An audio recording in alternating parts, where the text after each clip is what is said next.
പ്രവാസ ലോകത്തെ വാർത്തകളും വിശേഷങ്ങളും അതുപോലെ മാറി മാറി വരുന്ന നിയമങ്ങളും നേരത്തെ അറിയാൻ ഈ ചാനൽ സബ്സ്ക്രൈബ് ചെയ്യൂ. അടുത്തുള്ള ബെല്ലൈക്കൺ എനേബിൾ ചെയ്യാൻ മറക്കേണ്ട. നമസ്കാരം. ഒമാൻ വാർത്തകളിലേക്ക് സ്വാഗതം. ഇന്ന് 2025 ജൂൺ 30 തിങ്കൾ. പ്രധാന വാർത്തകൾ. റുവാണ്ട റിപ്പബ്ലിക്കും കോങ്കോ ഡെമോക്രാറ്റിക് റിപ്പബ്ലിക്കും തമ്മിലുള്ള സമാധാന കരാറിനെ സ്വാഗതം ചെയ്ത് ഒമാൻ. സംഭാഷണവും നയതന്ത്രവും വളർത്തിയെടുക്കുന്നതിൽ സജീവമായി പങ്കെടുത്ത എല്ലാ കക്ഷികളെയും സുൽത്താനേറ്റ് അഭിനന്ദിച്ചു. പ്രാദേശിക തർക്കങ്ങൾ പരിഹരിക്കുന്നതിൽ സഹകരണത്തിന്റെയും പരസ്പര ധാരണയുടെയും പ്രാധാന്യം ഊന്നിപ്പറഞ്ഞു. യെങ്കൽ ഇബ്രി വിലായത്തുകളിൽ ഇന്നലെയും മഴ പെയ്തു. പർവ്വതനിരകളിലും ഗ്രാമങ്ങളിലും പ്രധാന പാതകളിലുമാണ് മഴ ലഭിച്ചത്. ചിലയിടങ്ങളിൽ ശക്തമായ മഴ വർഷിച്ചു. ഇടിയോടുകൂടിയാണ് മഴയെത്തിയത്. കാറ്റും ആലിപ്പഴവർഷവും അനുഭവപ്പെട്ടു. വാദികൾ നിറഞ്ഞൊഴുകുകയും ചെയ്തു. വരും ദിവസങ്ങളിലും ഭാഗികമായ മഴ തുടർന്നേക്കും. ദോഫാർ ഗവർണറേറ്റിലെ വിവിധ പ്രദേശങ്ങളിൽ മഴ ലഭിച്ചു. അതേസമയം തലസ്ഥാനത്തുൾപ്പെടെ താപനിലയിൽ നേരിയ കുറവുണ്ട്. ഇന്ത്യൻ എംബസിയുടെ കോൺസുലാർ പാസ്പോർട്ട് വിസ സേവനങ്ങൾ ജൂലൈ 1 മുതൽ പുതിയ സേവനദാതാവായ SGIVS ഗ്ലോബൽ സർവീസസിലേക്ക് മാറും.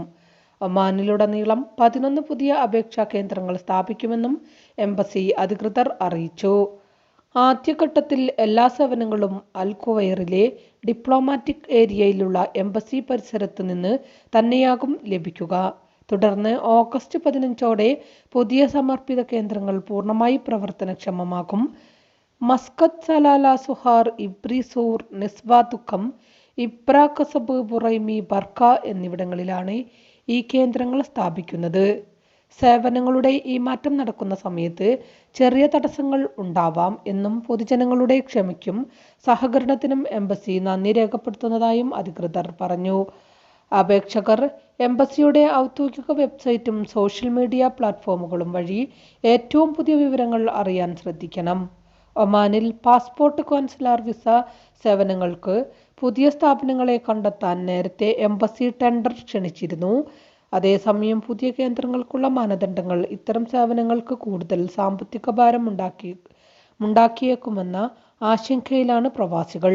കൂടുതൽ ജീവനക്കാരും കെട്ടിടങ്ങളിലെ പ്രത്യേക സൗകര്യങ്ങളും ഉൾപ്പെടെ ആവശ്യമായി വരുന്നതിനാൽ ചില നിരക്കുകളും ഉയർന്നേക്കുമോയെന്ന് പ്രവാസികൾ ഭയപ്പെടുന്നത്. ഒമാൻ ഭരണാധികാരി സുൽത്താൻ ഹൈതം ബിൻ താരിഖ് സ്വകാര്യ സന്ദർശനത്തിനായി UK പുറപ്പെട്ടു. ദിവസങ്ങൾ നീണ്ടുനിൽക്കുന്ന സന്ദർശനമാണിതെന്നും ഒമാൻ ന്യൂസ് ഏജൻസി റിപ്പോർട്ട് ചെയ്തു. 11ാമത് എഡിഷൻ ഒമാൻ മരുഭൂമി മാരത്തൺ പ്രഖ്യാപിച്ചു. 2026 ജനുവരി 10 മുതൽ 14 വരെ മത്സരം അരങ്ങേറും. 5 ഘട്ടങ്ങളിലായി 165 കിലോമീറ്ററാണ് മാരത്തൺ ദൂരമെന്നും സംഘാടകർ പ്രസ്താവനയിൽ അറിയിച്ചു. മരുഭൂപ്രദേശങ്ങളിൽ ചൂട് കുറയുന്ന സമയമാണ് മാരത്തണിനായി തിരഞ്ഞെടുത്തിരിക്കുന്നത്. ഈ ദിവസങ്ങളിൽ പകൽ സമയം ഉയർന്ന താപനില 25 ഡിഗ്രി സെൽഷ്യസും ശരാശരി താഴ്ന്ന താപനില 17.3 ഡിഗ്രി സെൽഷ്യസും ആകും. 42 kilometre, 32 kilometre, 40 kilometre, 30 kilometre, 21 kilometre എന്നിങ്ങനെയാണ് ഓരോ ഘട്ടങ്ങളിലും ദൈർഘ്യം. താമസ സ്ഥലങ്ങളിലും ഓഫീസ് കെട്ടിടങ്ങളോട് ചേർന്നും പൊതുസ്ഥലങ്ങളിലുമടക്കം വാഹനങ്ങൾ അലക്ഷ്യമായി ഉപേക്ഷിക്കപ്പെട്ട നിലയിൽ കണ്ടെത്തിയാൽ റിപ്പോർട്ട് ചെയ്യാം. 1111 എന്ന നമ്പർ വഴി വിവരം അറിയിക്കാൻ സാധിക്കും. ഉടൻ തന്നെ അധികൃതരെത്തി വാഹനം നീക്കം ചെയ്യുന്നതിന് ആവശ്യമായ നടപടികൾ സ്വീകരിക്കും. ഈ വർഷം ആദ്യപാദത്തിൽ പൊതുസ്ഥലങ്ങളിൽ നിന്ന് നഗരസഭകൾ നീക്കം ചെയ്തത് ഉപേക്ഷിക്കപ്പെട്ട 100 കണക്കിന് വാഹനങ്ങളാണ്. പാർപ്പിട വ്യവസായ കേന്ദ്രങ്ങളിലെ തിരക്കുള്ള പാർക്കിംഗ് സ്ഥലങ്ങളിലാണ് ഈ വാഹനങ്ങൾ ദീർഘകാലമായി ഉപേക്ഷിച്ച നിലയിലായി ഉണ്ടായിരുന്നത്. വാഹനങ്ങൾ പൊതുസ്ഥലത്ത് ഉപേക്ഷിക്കുന്നത് നിയമവിരുദ്ധമാണെന്നും ഇത് ഒഴിവാക്കണമെന്നും മുനിസിപ്പാലിറ്റി അധികൃതർ അറിയിച്ചു. ദോഫാർ ഗവർണറേറ്റിലെ സലാലയിൽ ട്രക്ക് മറിഞ്ഞ് തീപിടിച്ചു.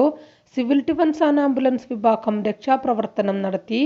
അഗ്നിശമന സേന നിയന്ത്രണ വിധേയമാക്കി. അപകടത്തിൽ ആർക്കും പരിക്കേറ്റിട്ടില്ലെന്നും സിവിൽ ഡിഫൻസ് അറിയിച്ചു. തെക്കൻ ബാത്തിന ഗവർണറേറ്റിലെ അൽ അലിയയിൽ സംഘടിപ്പിച്ച അൽ അവാമി മാങ്കോ ഫെസ്റ്റിവലിന് സമാപനം. വൈവിധ്യമാർന്ന സാംസ്കാരിക പരിപാടികൾ ഉൾപ്പെടുത്തിയ ഫെസ്റ്റിവലിന്റെ ഭാഗമായി അരങ്ങേറി. പ്രാദേശിക കാർഷിക ഉൽപ്പന്നങ്ങളും പരമ്പരാഗത കരകൗശല വസ്തുക്കളും പ്രദർശിപ്പിച്ച മാർക്കറ്റ് കോർണർ, യുവാക്കളുടെ സംരംഭങ്ങളും പദ്ധതികളും പ്രദർശിപ്പിച്ച ഗ്രാമീണ സംരംഭകത്വ കോർണർ, കൃഷിയുടെ തത്വങ്ങളും പ്രാധാന്യവും കുട്ടികളെ പഠിപ്പിക്കുന്ന ചെറുകിട കർഷക കോർണർ, സാംസ്കാരിക കലാ വിനോദ വിഭാഗങ്ങൾ ഉൾക്കൊള്ളുന്ന നാടക കോർണർ എന്നിവ ഒരുക്കിയിരുന്നു. കേരള ബ്ലാസ്റ്റേഴ്സ് ആരാധക കൂട്ടായ്മയായ മഞ്ഞപ്പടയുടെ ഒമാൻ ഘടകം സംഘടിപ്പിച്ച ടെക്സ് മഞ്ഞപ്പട സൂപ്പർ ലീഗ് 2025ന്റെ ആവേശകരമായ ഫൈനലിൽ എതിരില്ലാത്ത 2 ഗോളുകൾക്ക് ഫൈൻഫീൽഡ് FC ഗ്ലോബൽ ഫൈറ്റേഴ്സ് FCയെ പരാജയപ്പെടുത്തി.